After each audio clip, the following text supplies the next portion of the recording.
주일입니다. 그리고 사순절 기간이 시작됐습니다.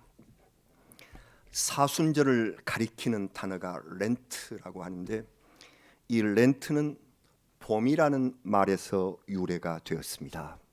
그래서 지금 봄이 왔습니다. 봄은 만물이 소생하는 때이며 십자가와 부활의 계절입니다. 우리 인간들을 위하여 세상에 오셔서 고난 받으시고 우리에게 새 생명을 주신 예수 그리스도를 생각하며 이제 이 시기는 우리 죄를 참회하고 믿음을 새롭게 해야 할 시간입니다. 특히 역사의 경랑을 헤치고 봄을 맞이한 이 나라에 하나님의 용서와 인자하심이 임하기를 간절히 기도합니다. 기도를 드립시다. 우리도 본문 2절의 말씀, 지금 우리 민족과 세상 나라들에 내리시는 엄중한 교훈의 말씀을 우리가 읽었습니다. 오늘 예레미야 4장 2절 말씀 다시 한번 봉독하시겠습니다. 진실과 정의와 공의로 여호와의 삶을 두고 맹세하면 나라들이 나로 말미암아 스스로 복을 빌며 나로 말미암아 자랑하리라. 아멘. 복과 자랑의 민족이 되기를 바라면서 진실과 정의와 공의가 여호와의 삶 앞에 맹세하라. 신학자들은 우리가 읽으신 오늘 말씀 본문을 가리켜서 예언서의 말씀 가운데 가장 웅장한 부분이다. 예레미야 신학 전체를 함축하는 구절이라고 그렇게 평가합니다. 그 까닭은 죄의 뿌리에 죄의 뿌리를 파서 일격을 가하는 말씀이기 때문에, 무슨 말씀이 인간의 죄를 뿌리채 뽑아버릴 만큼 결정타를 날리고 있는가요? 여러분, 예레미야 선지자가 활동을 시작하던 그때 이사야 선지자의 활동보다 약 100년 후, 이때는 유다 나라의 운명이 강대국들의 침략으로 말미암아 마치 풍전등화 같은 그런 처지였습니다. 나라가 망하고 있었던 때입니다. 전통의 강국인 애굽, 북이스라엘을 침략해서 점령해버린 아수르, 그리고 새로 떠오른 신흥 강국 바벨론 등이 약한 유다 나라 예루살렘을 바짝 조여들면서 위협을 했습니다. 열강의 사이에 끼인 우리나라의 모습과 비슷한 것입니다.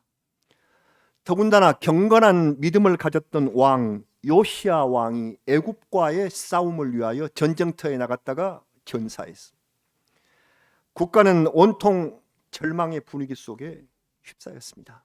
그러나 이런 어려운 시기에도 이 백성들은 오히려 악한 행위들을 일삼더라. 마음까지도 완악해지더라. 마음을 서로 열려하지 않더라. 하나님께서는 정신을 차리지 못한 백성에게 예레미야 선지자를 보내셔서 예언의 말씀을 선포합니다. 이 긴 52장에 걸친 예레미야의 말씀에 요지가 이렇습니다. 하나님 보시기에 가증한 것을 버리고 마음을 흔들리지 말라. 하나님 앞에 맺은 이 마음을 흔들지 마라. 진실과 정의와 공의로 여호와 앞에 나가는 것, 이것이 유일한 살 길이다. 이렇게 선포하고 있습니다. 그리고 오늘 말씀 3절, 이게 죄의 뿌리를 파라 하는 말씀인데 이 3절 말씀을 우리에게 알려주셨습니다. 우리 다시 한번 예레미야 4장 3절 말씀을 봉독하시겠습니다. 여호와께서 유다와 예루살렘 사람에게 이와 같이 이르노라. 너희 묵은 땅을 갈고 가시덤불에 파종하지 말라. 아멘. 묵은 땅을 갈아엎으라는 그러한 명령, 이것만이 하나님 앞에서 백성들이 살아갈 방법이다 말씀을 하셨습니다. 봄이 오면 겨우내 얼어붙어 단단해진 땅을 갈아야 합니다. 이 말씀은 땅을 파서 농사 잘 지어라 하시는 의미가 아니고 하나님의 자녀인 백성의 마음, 그토록 완악하고 단단하고 얼어붙어버린 그 마음을 갈아일구라고 독려하시는 말씀입니다. 마음에 도사리고 있었던 묵은 죄악을 뿌리채 뽑아내야 한다는 말씀입니다. 우리가 살아가고 있는 이 시대의 형편이 오래오래 길게 이어지는 전염병, 그리고 언제부터 시작되었는지 모르는 선거운동으로 지친 피로감들, 그 위에 덮쳐오는 전쟁의 소식, 이것으로 주접힌 올해의 봄날에 묵은 땅을 갈라는 하나님의 말씀, 우리에게 어떠한 예언으로 다가오는가요? 어떤 명령으로 다가오는가요? 묵은 땅을 갈자. 우리 땅에 묵은 땅을 가는 것이 쟁기질입니다. 여러분, 쟁기질을 혹시 직접 해보신 경험이 있으신지요? 우리 어르신들도 혹시 해보셨을까요? 아니, 쟁기질 하는 것을 구경이라도 해보신 일이 있는지요? 이제는 농부와 소가 함께 땀 범벅이 되어서 논밭을 가는 쟁기질은 아마 구경하는 것조차도 어렵게 되었습니다. 농촌에서도 보니까 트랙터 견인기로 그런 기계쟁기, 이것으로 사용하고 있기 때문입니다. 저는 농촌에서 자라지 않아서 쟁기질을 볼 기회가 없었고, 처음에는 심지어 쟁기질을 왜 해야 하는가조차 제대로 알지 못했던 그런 무지한 사람입니다. 김용택 시인의 쟁기질이라는 시가 있는데요, 그분은 이제 농촌에서 교사 일을 하면서 농촌에서 끝내 살아오신 그런 분인데, 그 쟁기질이라는 시에서 그것은 아프고 저리고 애리고 온 삭신이 쑤시는 일이다, 그렇게 이제 쓰셨더라고요.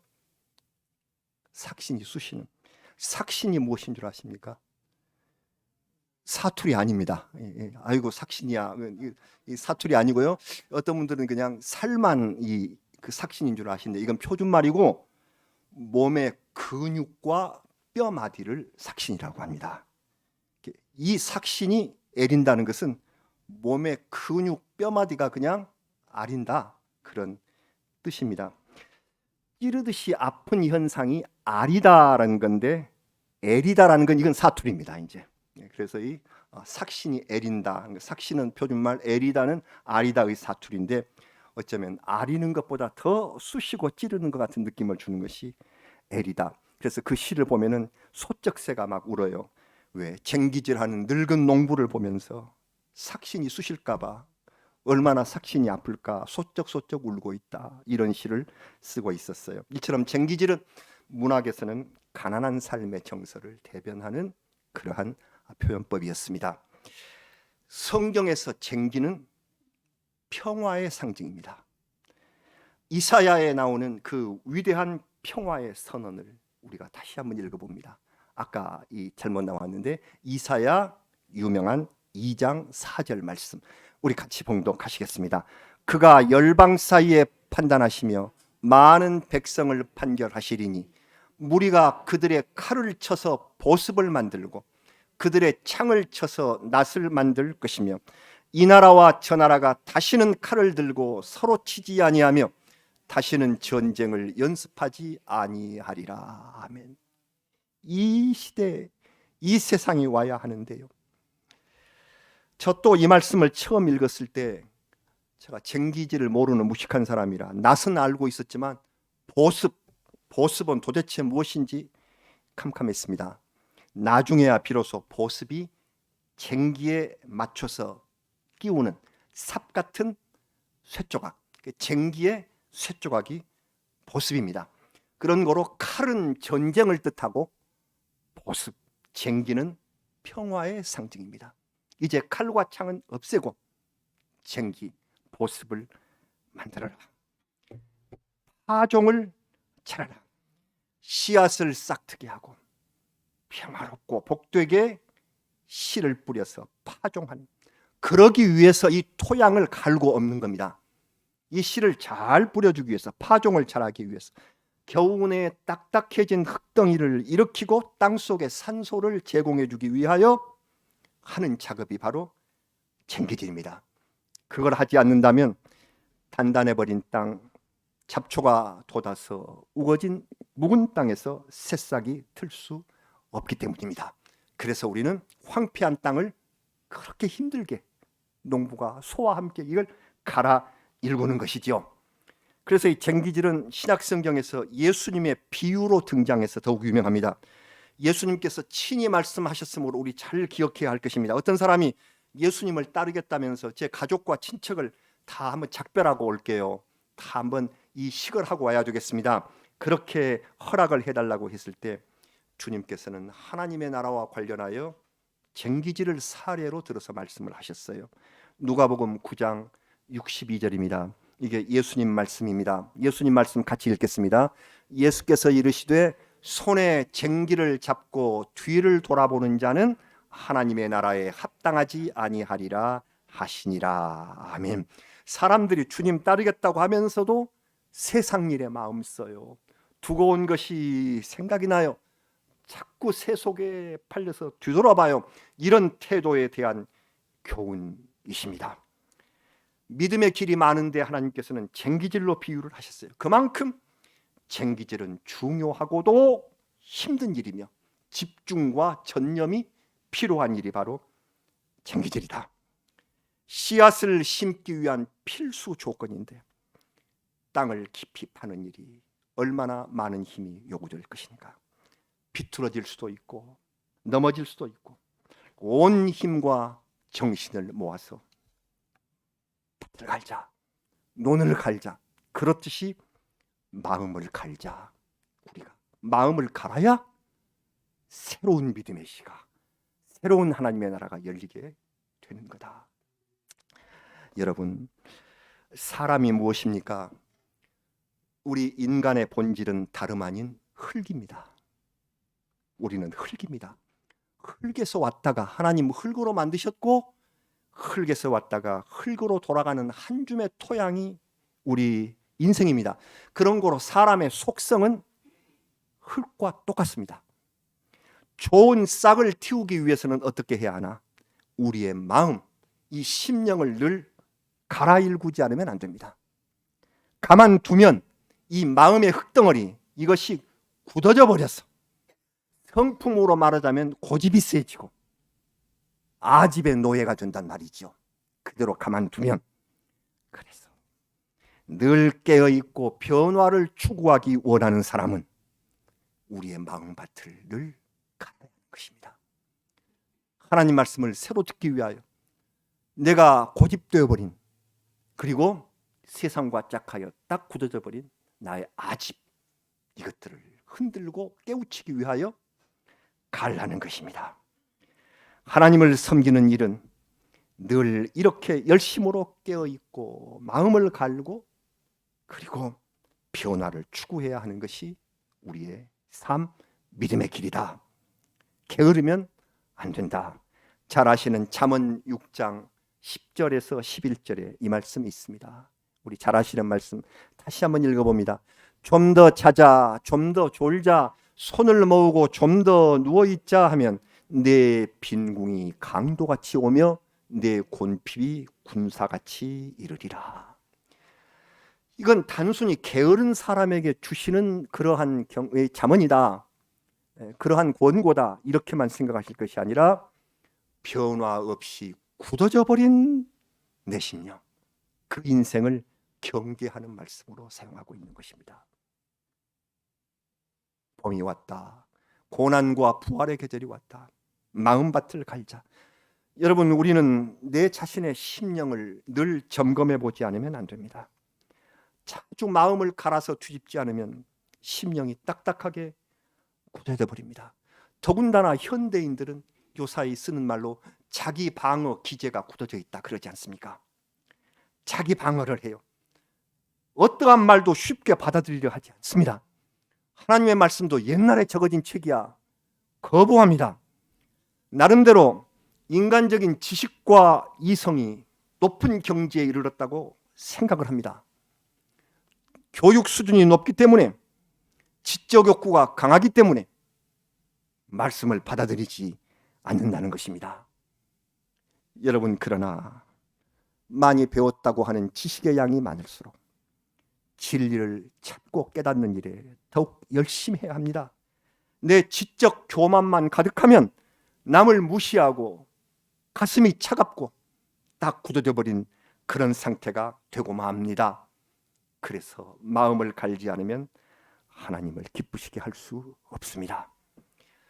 처음에 겸손히 진리를 받아들이던 사람들도 환경이 변하고 태도가 바뀌면은 돌변해버립니다.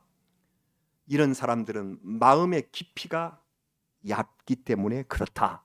예수님께서는 그런 사람을 돌밭과 같은 심령이라고 그렇게 말씀을 하셨습니다. 싹이 좀 나와요. 그렇지만 흙이 깊지 않아서 해가 돋으면 곧 말라버립니다.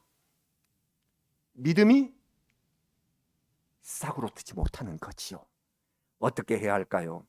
쟁기질, 마음을 갈아 싹이 트는 조건을 마련해 줘야 돼요. 그래서 마음에 쟁기질을 하고 거기에 심어야 한다. 쟁기질을 하면 논밭에 우리가 모르는 동안에 생겨났던 가시떨기들이 다 제거됩니다. 가시던 불들이 자라서 싹이 트는 것을 막는다고 예수님께서 씨 뿌리는 비유에서 말씀하셨는데 마태복음 13장 22절에 이 말씀을 하셨습니다. 그 대목만 읽어보실까요? 마태복음 13장 22절입니다. 가시떨기에 뿌려졌다는 것은 말씀을 들으나 세상의 염려와 재물의 유혹에 말씀이 막혀 결실하지 못하는 자요. 예, 그렇습니다. 세상 염려, 유혹, 걱정이 많아요. 꽉 막혀요. 이것 때문에 결실이 되지 않는다. 예수님 말씀입니다. 성도님들, 여러분의 걱정은 무엇이십니까? 이것도 걱정, 저것도 걱정, 근심과 염려가 쉴 새 없이 밀려와서 심령이 피폐해지신 분들도 있습니다. 우리 걱정 많죠. 교회와 나라 걱정부터 시작해서 내 재산 걱정, 건강 걱정, 자녀에 대한 근심, 사업과 직장에 대한 염려, 욕심을 제어하지 못하는 데서 오는 근심, 믿음의 변질에 대한 염려, 셀 수도 없이 많은 걱정으로 인하여 마음이 굳어집니다. 병 들어갑니다.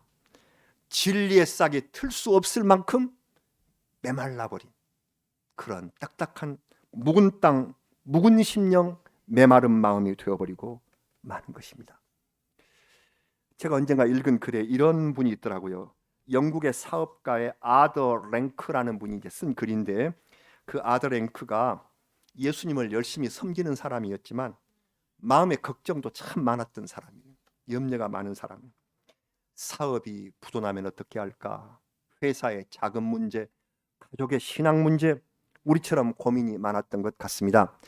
그래서 이 아더 랭크는 걱정거리가 생길 때마다 그 걱정 내용하고 그 걱정한 날짜를 적어서 상자에 넣기로 했답니다. 그래서 수요일을 염려의 날로 정하고 수요일이 되면은 그것들을 하나씩 펴봤대요. 우리 같으면 수요 예배 드리고 나서 자기 염려 상자를 펴봤다는 것입니다.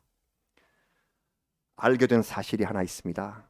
상자에 넣을 때는 큰 걱정이고 염려고 큰일 났다 했었던 것이 불과 한 주일이 지난 다음에는 별 문제가 아니라는 사실을 발견하게 되었던 것입니다. 내일이면 해결될 일, 하나님께서 우리를 위로하시면 해결될 일들을 근심으로 내가 치렀구나. 이 근심 때문에 내 심령이 피폐하고 상했구나. 그것을 돌아보면서 예수님의 마음을 다시금 깨닫게 되었다고 하면서 우리에게 이 하나님의 말씀을 다시 한번 새기자 하고 권고했습니다. 마태복음 6장 34절 말씀입니다. 우리도 이 말씀 같이 읽겠습니다. 그러므로 내일 일을 위하여 염려하지 말라. 내일 일은 내일이 염려할 것이요 한날의 괴로움은 그날로 족하니라. 아멘. 예수님 말씀입니다. 오늘 말씀 마지막에 하나님께서 선지자를 통해서 예루살렘 사람들에게 내리시는 철저한 당부가 있습니다. 너희 할례를 행하여 마음의 가죽을 베고 하나님께 속하라. 구약의 할례는 하나님과 아브라함 사이에 맺었던 언약의 표였습니다. 하나님의 자녀라 하는 뜻으로 그 표시로서 남자는 몸의 끝에 가죽을 베어내라. 이를테면 이 포경을 끝을 잘라낸다. 이것이 할례입니다. 이 의식이 오랫동안 계속되었습니다. 그러나 이제는 형식이 중요한 것이 아니라 이 할례도 마음의 자세가 문제라고. 그래서 4절 말씀에 너희 마음 가죽을 베고 나 여호와께 속하라. 육신의 살이 문제 아니라 마음 가죽을 베고. 지금 할례는 사라졌고 세례를 받음으로써 죄 씻음을 받은 하나님의 자녀가 우리는 되었는데, 세례의 형식도 중요하지만 그보다도 마음의 세례, 즉 성령의 세례, 성령으로 세례받는 마음 바꾸는 것, 이것이 중요하다는 것입니다. 하나님께서 우리에게 구원의 언약을 주셨습니다. 어디에 새길까요? 첫 번째, 사람들은 하나님의 구원의 언약을 돌판에다 새겼습니다. 모세가 돌판에 새긴 것처럼 돌판에 새긴, 이것이 율법입니다. 아브라함의 약속으로는 살에 새겼다. 이것이 할례입니다. 그러나 이제 하나님께서는 궁극적으로 말씀하신 바와 같이 구원의 약속을 어디에 새길까? 마음에, 우리의 심령에, 마음판에. 그러기 위하여서는 우리의 마음판을 갈고 쟁기질하고 하나님의 구원의 약속을 이 마음에 인다. 내 심령이 옥토가 되어서 거기서 천국 말씀이 자라나 결실하기를 기도하면서 묵은 땅을 갈자, 묵은 심령을 갈자. 이것이 봄이 와서 우리가 해야 할 일이며 우리 주님 고난과 부활의 때 해야 할 일이 바로 이 일이다. 꼭 우리 봄을 맞는 3월 첫 주일날에 우리 하나님께서 이 말씀을 우리에게 주셨습니다. 주님께서 고난받으신 사순절 봄철은 우리 마음의 쟁기질을 시작해야 할 시점입니다. 오늘 말씀에 따라서 진실과 정의와 공의가 이루어지도록 우리도 묵은 땅을 가십시다. 우리 민족도 하나가 되어서 하나님 앞에서 마음을 갈아야 할 역사의 때가 왔기 때문입니다. 아까 말씀드렸지만 겨울을 지내면서 우리 국민 참으로 힘들고 괴로운 시간들을 보냈습니다. 긴 코로나로 인하여 얼마나 마음이 굳어지고 닫혀 있었습니까? 그리고 언제부터 시작됐을지도 모를 이 대통령 선거의 일들이 이제 3일 후 앞으로 다가왔습니다. 이미 40%의 성도님들은 선거를 마치셨겠습니다. 사전투표까지 하셨지만 3일 후로 다가온 그 선거를 위해서 얼마나 그 긴 시간 동안 편을 가르고 미워하며 저주하고 배반하는 속에 우리의 인간성이 파괴되었습니까? 그 위에 쏟아진 이 전쟁의 소식이, 우리나라가 아니지만 설마 전쟁이 일어날까 했던 것들이 우리 눈앞에 그대로 벌어지면서 이 우크라이나 국민들의 괴로움과 그리고 전쟁에 동원된 러시아의 어린 병사들의 모습이 우리 가슴을 아프게 합니다. 이것이 남의 일이 아니라 하나님의 진노 속에서 우리 일이 될 수도 있다는 생각에 그 영상을 보고 난 다음 고통으로 잠이 들 수가 없었습니다. 이것이 없는 세상이 되어야. 예레미야 선지자 시대에 유다 나라의 멸망의 흑암이 몰려왔습니다. 왜? 회개하지 않고 마음이 굳어진 그러한 나라 백성에게 내리시는 하나님의 징벌이었습니다. 유다 백성은 선지자의 예언대로 좀 더 일찍 회개하고 마음의 쟁기질을, 마음을 갈아엎어야 했었을 것입니다. 새로운 역사를 써나가야 할 우리나라, 옛날 유다처럼 힘든 역사를 지탱하고 있는 우리도 마음이 굳어져서 하나님 앞에 교만한 모습을 드러내고 있지 않는지, 이렇게 하여 하나님의 진노가 우리에게 임하고 계시지 않는지, 오 하나님, 우리에게 다시 기회를 주시기를 기도하면서 우리의 마음을 가합니다. 잘못한 우리의 마음을 회개합니다. 한국 교회와 성도가 회개하고 마음을 가라. 하나님의 진노가 거두어지고 은혜로운 봄을 맞고 하나님의 은혜 속에서 부활의 기쁨을 맞이하는 그러한 나라, 그러한 성도, 그러한 백성이 되기를 우리는 3월 첫 주일을 맞아서, 선거 3일 전을 맞아서, 그리고 오미크론의 이 걷잡을 수 없는 이 확산 속에서 전쟁의 소식을 들으면서 하나님께 간절히 기도합니다. 우리의 심령을 갈겠습니다. 우리의 잘못된 죄들을 하나님 앞에 뉘우치며 새로운 심령이 되겠습니다. 이것이 우리의 간절한 기도입니다. 아멘. 같이 기도드리겠습니다. 아버지 하나님, 흙으로 저희들을 만드셨고 인간의 본질은 흙임을 알게 하셨습니다. 이 마음판, 이 흙으로 이루어진 이 심령을 늘 갈아일구지 않으면 우리 하나님 진노하실, 아무것도 결실하지 못하는 그러한 딱딱한 아집의 마음이 되고 만다는 사실을 선지자를 통하여 알려주신 우리 아버지 하나님 감사합니다. 저희를 불쌍히 보시옵소서. 저희들이 마음을 열고 우리의 잘못된 죄악을 회개하겠습니다. 이 나라 이 백성을 불쌍히 여겨주셔서 하나님의 품 안에 두시고 저 유다 백성처럼 하나님의 진노로 쇠약해지고 상하는 일이 없도록 주님 돌보시며 구해주시기를 간절히 바랍니다. 다른 어느 때보다도 사순절 기간 동안에 열심으로 묵상하며 기도하는 저희들 되게 하시고 경건 속에서 우리 주님 이 나라를 얼마나 사랑하시는지를 깨닫고 감사하는 백성들이 다 되도록 인도하여 주시옵소서. 병이나 여러 가지 어려움으로 인하여 걱정하고 괴로워하는 이들에게 회복을 주시고 다시금 새로운 결실을 허락해 주셔서 우리 하나님과 더불어서 건강하고 기쁘고 감사한 삶을 살 수 있도록 인도하여 주시옵소서. 예수님의 이름으로 간절히 기도하옵나이다. 아멘. 우리 다 함께 찬송 415장을 찬미하시겠습니다.